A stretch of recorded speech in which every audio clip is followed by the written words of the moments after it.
Kwenye hizi pongezi ambazo watu wamekuwa wakizitoa ama wakipatiana, nadhani pia kocha Fadlu ana deserve kwa asilimia kubwa, kwa sababu tukumbuke wakati Fadlu anapewa timu project ya timu ilikuwa ni kujenga kujenga timu, alafu malengo yalikuwa ni semi-final.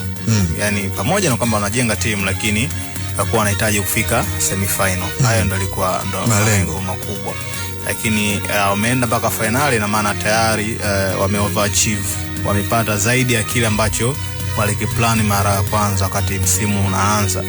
Na timu inapofanya vizuri ni ngumu sana kuona kocha anapewa pongeze, lakini timu inapofanya vibaya, basi kwa kawaida mtu wa kwanza kutolewa kafara ni kocha, anakuwa ni kocha. Kwa lazima tumpe mwalimu pongezi zake, lakini hata approach ambayo ameitumia jana, unajua kuna kitu kimoja hivi kama uliuzingatia uwanja, I think ile ndo vile viwango vya kwanza vya vipimo vya uwanja. Ukitazama uwanja uko unaonekana ni mkubwa sana, na Simba yani unahitaji wachezaji ambao wana uwezo kukimbia muda wote, sawa. Alafu tayari unaongoza goli moja, kwa maana utakapokuwa unakimbia tayari inaweza ikakugharimu wewe, sawa. Ukikimbia ukikava eneo kubwa sana, maana yake wao watakuwa pia wana nafasi ya kukuadhibu utakapokuwa unaacha space. Walichofanya Simba, hawakutaka kucheza kwa kuswitch kama wanavyocheza wakiwa Dar es Salaam ama katika viwanja vingine. Mara nyingi ulikuwa unaona Simba wanacheza kiupande kama mpira watakuwa upande wa kushoto, watacheza upande wa kushoto.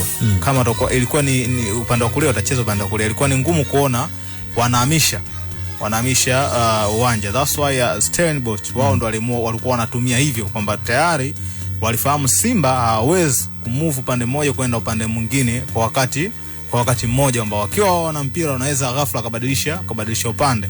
Wanahitaji kucheza slow ili kubadili upande, maana yake timu hiyo ina move taratibu. Wao walichokifanya ikawa ni cha tofauti. Sasa wakipata mipira wanahamisha kutoka upande wa kulia kupeleka upande wa kushoto, kwa kuamini ile kuhamisha itakuwa pia inavuruga namna zile space ambazo Simba watakuwa wameziweka. Lazima wataendelea kuacha space kubwa kwenye kufuata mpira, lakini mwalimu Fadlu substitution ambazo alizifanya, unaona Stellenbosch walitoa kiungo, walitoa mlinzi, wakaingiza mshambuliaji, na hiyo wamekuwa wakifanya mara nyingi wakati wanapokuwa wanacheza uwanja nyumbani. Mara nyingi second half wanaingiza watu wa kushambulia tu.